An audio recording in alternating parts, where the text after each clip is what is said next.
अस्सलाम वालेकुम students, welcome to my YouTube channel Taleem. इसमें आज हम पढ़ेंगे careers that require a background in biology. Page number is 8 और इसमें वो ये कह रहे हैं कि हम जिस भी फील्ड में जाना चाहें, चाहे वो मेडिसिन एंड सर्जरी की हो, फिशरीज़ की हो, एग्रीकल्चर एंड फार्मिंग की हो, एनिमल हस्बेंड्री की हो, बायोटेक्नोलॉजी की हो, हॉर्टिकल्चर की हो या फॉरेस्ट्री की हो, हमें बायोलॉजी लेना बहुत ज़रूरी है। इन सब फील्ड्स में जाने के लिए पहले क्या लेना है? बायोलॉजी सब्जेक्ट को लेना बहुत ज़रूरी है। अब मेडिसिन एंड सर्जरी में क्या है कि इसमें जाने के लिए स्टूडेंट्स क्या लेंगे? MBBS stand for bachelor of medicine and bachelor of surgery. Medicine is a diagnosis, यानी कि मेडिसिन में क्या होता है कि जितने भी डिजीज़ेज़ हैं उनका विदाउट ऑपरेशन ट्रीटमेंट किया जाता है। कुछ सप्लीमेंट्स लेके, कुछ जिसे हम कहते हैं टैबलेट्स लेके, सिरप्स लेके, वो सारी मेडिसिन में आ जाती है, जिससे हम क्या करते हैं? ट्रीटमेंट करते हैं उन डिजीज़ेज़ का।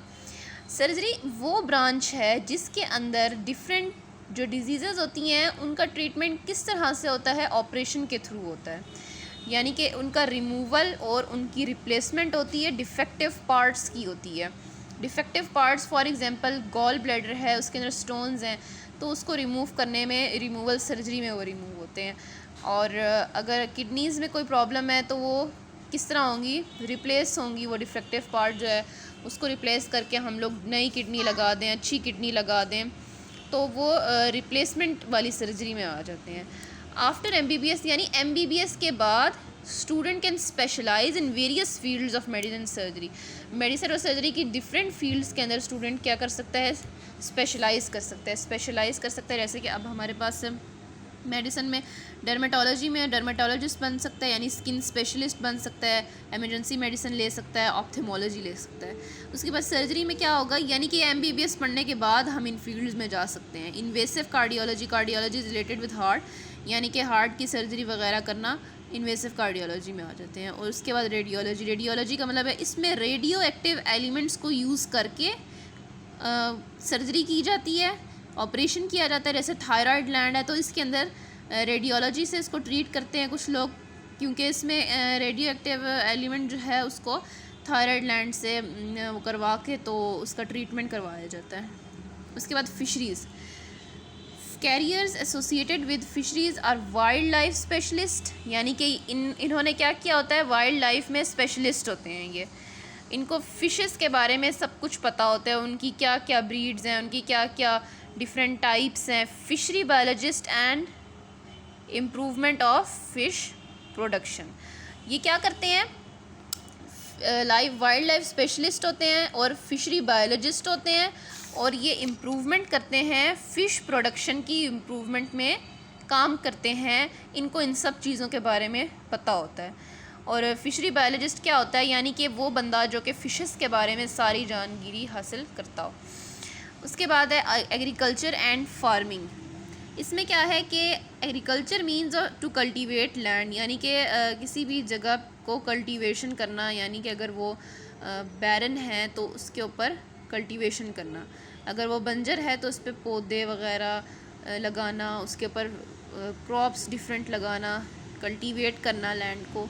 It is the growth of crops and animals to provide food, wool and other products. इसमें क्या होता है कि इसमें वो इंसान जो एग्रीकल्चरिस्ट होता है, जो फार्मिंग की फील्ड में जाना चाहता है, वो क्या करते हैं कि वो क्रॉप्स की ग्रोथ के लिए काम करते हैं, एनिमल्स को प्रोवाइड करते हैं, एनिमल्स से जो है ना फूड, वूल और अदर प्रोडक्ट्स उनसे वो एक्सट्रैक्ट करते हैं।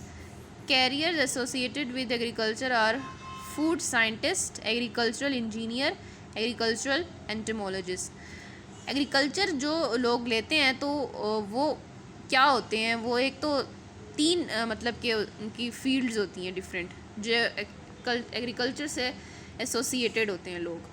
वो क्या होते हैं? या तो वो फूड साइंटिस्ट होते हैं, या तो वो एग्रीकल्चरल इंजीनियर्स होते हैं, या फिर वो एग्रीकल्चरल एंटोमोलॉजिस्ट होते हैं। उसके बाद आ जाते हैं हम लोग फोर्थ कैरियर पे, जो कि है animal husbandry. Animal husbandry is the care and breeding of domestic animals. Care करना है उनकी, जो डोमेस्टिक एनिमल्स होते हैं, जैसे कि काउज़ हैं, जैसे कि गोट्स हैं, जैसे कि शीप्स हैं, वो जानवर जो कि डोमेस्टिक होते हैं।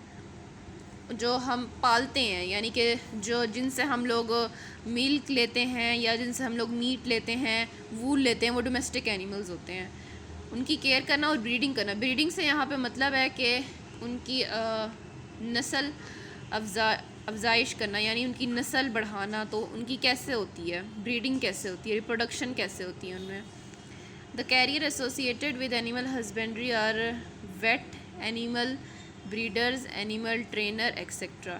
यानी कि वो कैरियर्स जो कि एसोसिएटेड होते हैं एनिमल हस्बेंड्री से, वो ये होते हैं। एक तो वेट होते हैं, एक एनिमल ब्रीडर्स होते हैं और एनिमल ट्रेनर्स होते हैं। ये 3 हैं फील्ड्स, कैरियर्स हैं जो कि एसोसिएटेड होते हैं किससे, एनिमल हस्बेंड्री से। बायोटेक्नोलॉजी।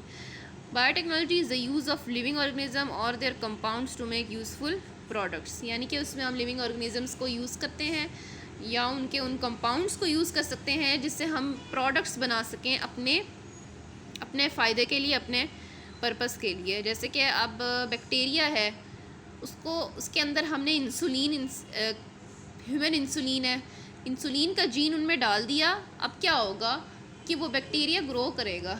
जब बैक्टीरिया ग्रो करेगा तो उसके अंदर जो इंसुलिन जीन इंसर्ट करवाया गया था वो मल्टीप्लाई हो जाएगा और वो भी साथ साथ क्या करेगा, बढ़ता जाएगा, उसका नंबर इंक्रीज़ करता जाएगा जितना हमें चाहिए। फिर हम उसकी रिप्रोडक्शन को स्टॉप करवा देंगे और उसमें से वो जो इंसुलिन है वो एक्सट्रैक्ट कर लेंगे। तो ये बायोटेक्नोलॉजी में यूज़ होता है। इसमें लिविंग ऑर्गेनिजम्स यूज़ होते हैं, जिसमें मैंने आपको बैक्टीरिया की एग्जांपल दी है। उसमें क्या कह रहे हैं, the careers associated with biotechnology are bacteriologist, virologist, molecular genetics and biotechnologist. यानी कि ये सारे कैरियर्स हैं जो कि बायोटेक्नोलॉजी के साथ रिलेटेड हैं। उसके बाद हॉर्टिकल्चर है, means the art of gardening.